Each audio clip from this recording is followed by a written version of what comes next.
What's going on, guys? This is Nexia from Greedy Dragon Brewing, coming back at you with a beer showcase. I have had this in my refrigerator for about a week now, and I have been chomping at the bit to try this out. It is the Ommegang Brewery Game of Thrones Fire and Blood Red Ale, sitting in at 6.8% ABV. Love the cork top seal.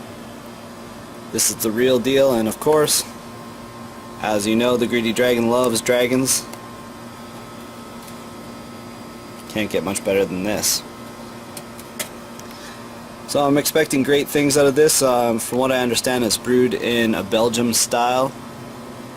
I'm looking forward to a nice hit of maltiness, some fruitiness, and just a whole lot of fun.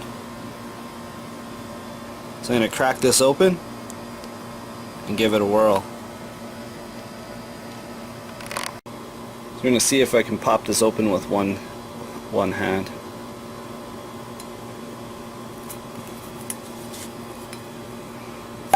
Whew. There she goes. Look at the smoke coming out of that. Now this has been bottle carbonated, so there is a yeast cake on the bottom. The instructions on the bottle said not to disturb the yeast at the bottom, to pour slowly but somewhat aggressively, so I'm going to give this a try.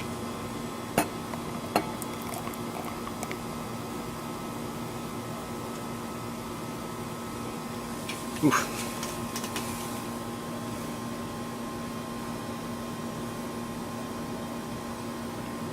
As you can see, it's well carbonated.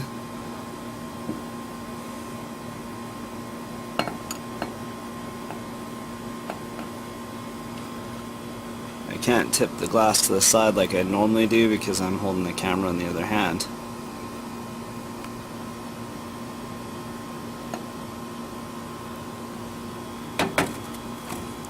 Got a nice caramel color on the head. Obviously, very aggressive pour, even though I tried to ease it in. Mixed size bubbles. Nice amber color. Look at that. It's very cold, so I'm expecting a little chill haze as well because it's bottle carbonated. I'm not expecting this beer to be completely clear.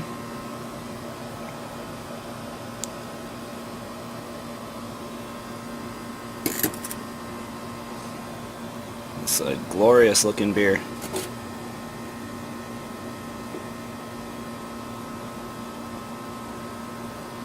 Look at that. Super creamy. You can see the surface texture of that.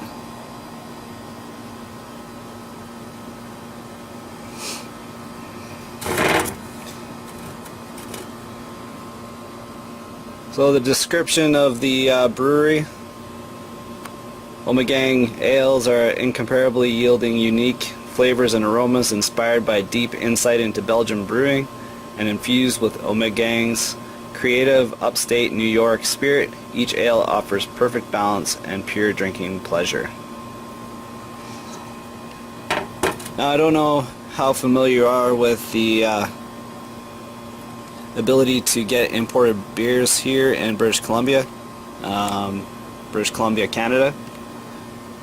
Liquor and beer are controlled by the British Columbia Liquor Control Branch.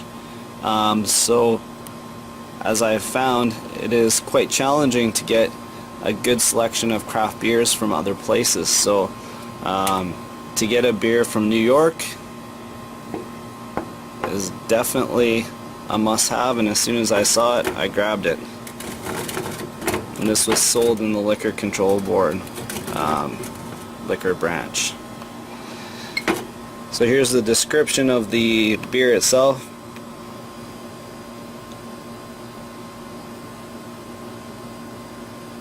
So we're looking for some dryness, some nuttiness, spicy hops and rye.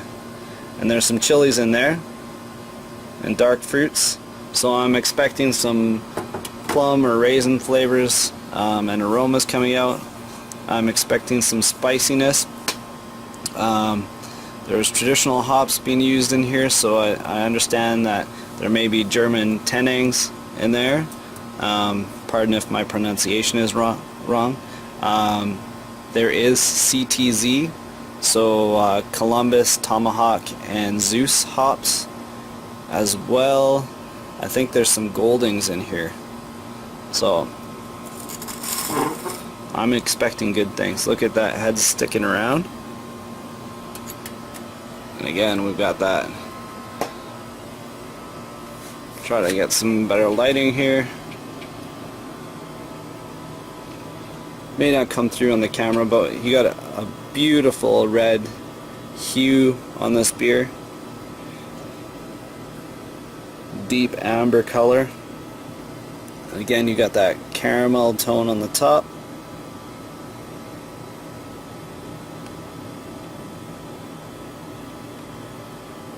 And I'm gonna get some nose on this. Alright, so now to the nose.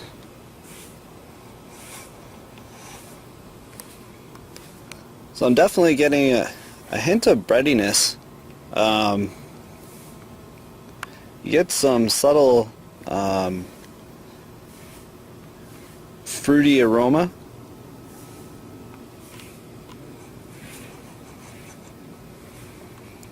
Definitely you get that hint of wheat, almost on par with what you'd expect out of a Hefeweizen, which is quite unique. You get the spiciness, get a hint of spice out of the hops there, the hop aroma, and some citrus. This looks awesome. So now I'm going to give it a taste.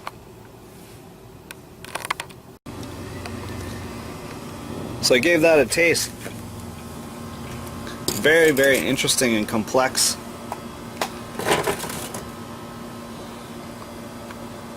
There is definitely, you can get that wheat. So you almost have a German taste to it. Similar notes or tones that you'd find in a Hefe.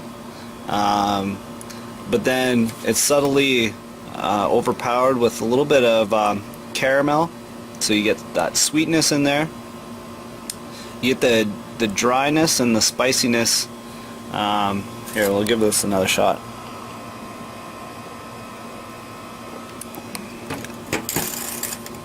Oh yeah, yeah. So you get the little dryness from the rye and the hops.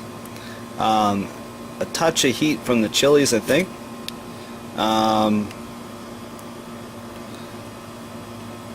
You kind of get a little bit of that puckering dryness on the back of your throat, which is kind of unique because a lot of times when you have a beer that dries out your throat, it's kind of unpleasant. This just leaves a whole complex taste of aroma. You almost have a little hint of raisin or plum in there. Definitely a nice hop combination. On the taste, you don't get a lot of citrus, and you don't get a lot of bitter. There's a nice balance there, but you do get a lot of spiciness, and I'm not sure if that's the German Tennangs or Tettnanger. I'm not sure of the pronunciation, but you definitely get that spicy hit. I think this would work really well with a nice spicy chicken or some Mexican food, maybe some sharp cheeses. I could see this taste washing down that kind of flavor and aroma profile. Wow, this is definitely a great beer, and it's a pleasure to be able to get something from New York, especially Game of Thrones with a dragon on it.